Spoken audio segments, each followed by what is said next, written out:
Don't say his name. He can hear you.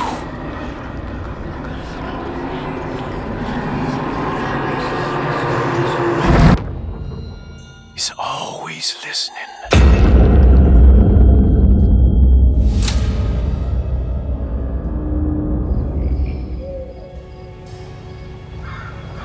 Last night I dreamt that my uncle hung himself in the attic, that we were too late.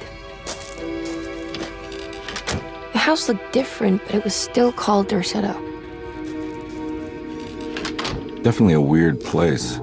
Feels like I've been here before. I just can't think why. Let's not waste any time, Detective. Yeah, you're right. Let's go get your uncle, Miss Hartwood.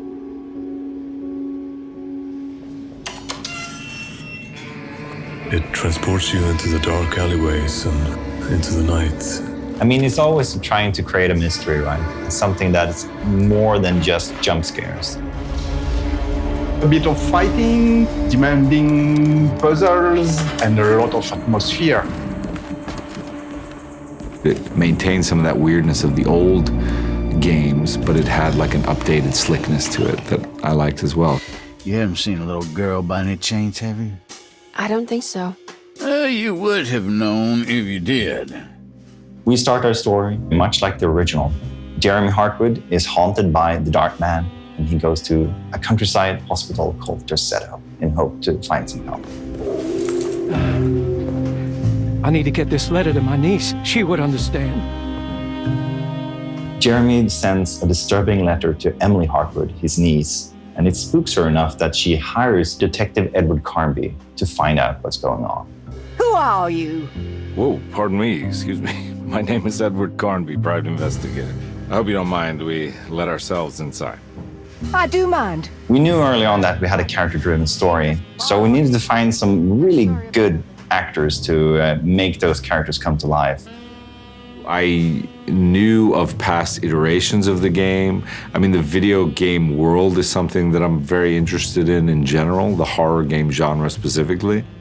David has a really strong presence as an actor, and he's able to make the funny moments really funny, but also the dramatic parts really intense. Why the hell do I wake up hearing that damn voice?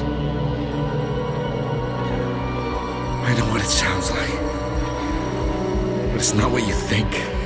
He's kind of a gruff detective, and he's like searching for something, and you know, he's hard-boiled, but he's got some humor to him and stuff like that. He's a bit of a trope or a type, and I like that, and I like the world and sort of how he's exploring this insanity amidst all this horror and stuff. I liked all those aspects. Let me know if you find her. I'll be around. Emily Hartwood has a closer connection to the plot, as she is Jeremy's niece, and therefore also suffers this strange affliction known as the Hartwood curse. I love the mystery of the game. I love the picture of her. Like, there was so much about it that I was curious of. There's a lot of fear within her and a lot of speculation and curiosity and I guess dread, intrigue. Like, there's a lot about her that is kind of on edge. 10 years now. More even since he died. He died a hero. Jodie's a fantastic actress, and she brings a lot of nuance to Emily as a character, and it really makes us sympathize with her. Who's in here? Show yourself. Yes, there is the kind of scary element, but then she still has to go on a journey and discover different things, and there should still be room to breathe and have a funny moment or a sarcastic moment or a moment of discovery. So it's just trying to really kind of keep all those other beats alive amongst the kind of darkness of it all, I guess, is how I felt anyway. So we're bringing back both Emily and Edward as the playable characters, and depending on who you play, you will get a different take on the same story. The people at Dorsetto will react differently to you depending on who you play. Even the story will be slightly different. What are you doing sneaking around? So you should definitely make sure to play the game twice. What are you doing in my kitchen? Get out! The way that we reimagined the game was basically looking at the original, and it feels like we've been cultivating a seed that was planted 30 years ago, and it has now grown into something even more dark, even more sinister. I remember that with the first Alone in the Dark I made in 1992, we were basically doing something that nobody had done before. It was the first time that we could explore a big mansion, fight monsters, and solve difficult puzzles all in real-time 3D. At the core is a haunted mansion. That's the most important part. It's Dorsetto, I would say. Feeling that you're trapped inside a kind of small space. Yeah. I used to say back in the old days that it was another character. Yeah, for sure. With all the remakes going on today, you are never sure what you get at the end. I think that Michael and the team at Pieces did a great job preserving the core feeling of the game. They even went further than everything I could expect 30 years ago.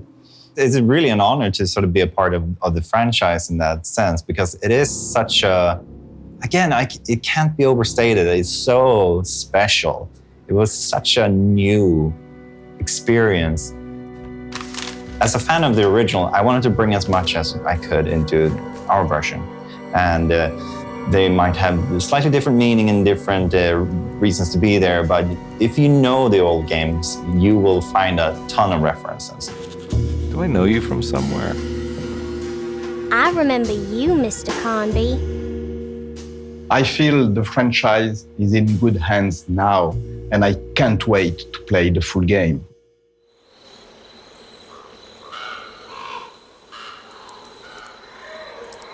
To give you a taste of what the full game will be, we also created a prologue, and it features a character from the game called Grace Saunders, who is a little girl, and you play as her walking around Dorsetto and trying to post a letter.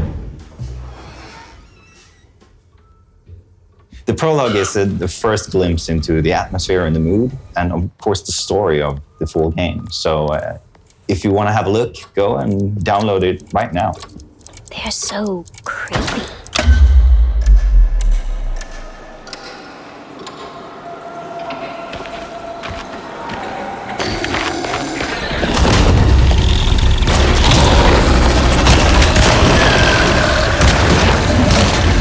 Our combat is intense and tough, and you will need to use every bullet you can find. And if you run out of bullets, I'm out of bullets. you might need to get in close and hit them with a melee weapon. Or if you're lucky, you can find something to throw. As mentioned before, your job is to find out what happened to Jeremy Hartwood. And to do that, you will need to visit some unexpected places. And to get to those places, you will need to find clues and solve some interesting puzzles. Depending how much you feel like a detective yourself, you can choose how much you want the game to help you find clues and where to go next. So the biggest creative focus for me has for a long time been to reach something beyond the mundane, something spiritual. Mike, the director, and I, we spent a lot of time trying to figure out what musical direction we wanted to take with this project. And when we finally decided to go for this kind of dark or doom jazz direction, our minds went directly to Jason, who is a master in this genre. It's a very visual genre of music.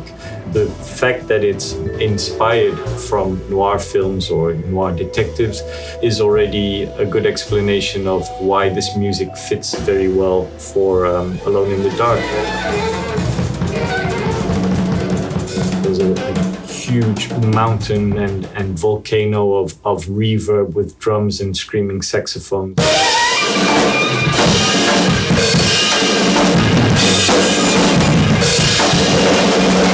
To this explosion of hair rising horror and big chaos.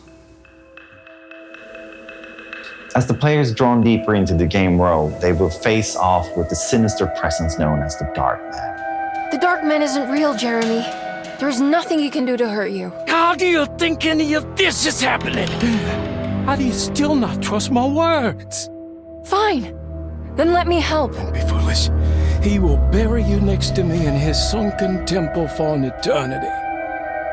Real or not, something is definitely corrupting the mind of Jeremy Hartwood. Something very, very dangerous.